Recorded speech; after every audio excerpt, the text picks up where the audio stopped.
Ba't nandito ka?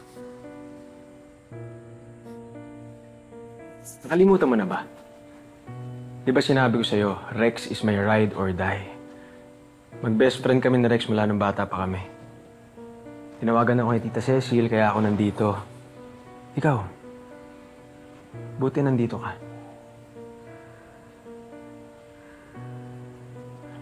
Ito ba yung paghihiganti mo sa nangyari sa team building? Alice?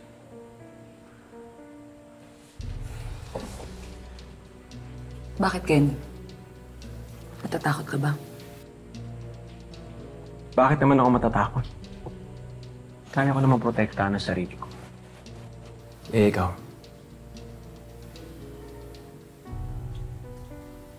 Pinabantaan mo ko? Hindi naman.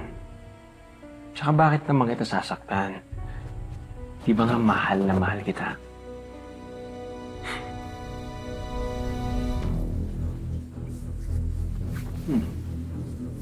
Tapos na tayo.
Pasensya ka na. Chinek ko yung CCTV pero wala. Naka-format na. Okay ka lang ba? Marisa, sorry ha kung napapahamak ka. Pasensya ka na. Akala nyo walang magsusumbong sa akin na pinakailaman yung gamit ko? Mga hayop kayo? In just a matter of time, mahuhuli ka rin namin. Mahuhuli saan? Sa lahat ng mga krimen ng mga pinagagawa mo. Ano na naman pinagsasasabi nyo, ha? Ang ginawa mo kay Rex. Tsaka pagpatay mo kay Alice. Kay Alice? Hoy! Ano to, ha? Ilusyon ba yan, ha? Ano ka, nakadroga? Huwag nyo nga ako isali sa mga kabaliwan nyo. Alam namin lahat ng ginawa mo.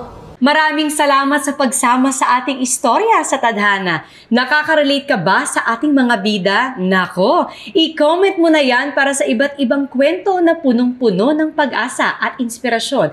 Mag-subscribe na sa GMA Public Affairs at YouTube channel. I-click na rin ang bell button para lagi kang updated sa pinakabagong storya ng Tadhana.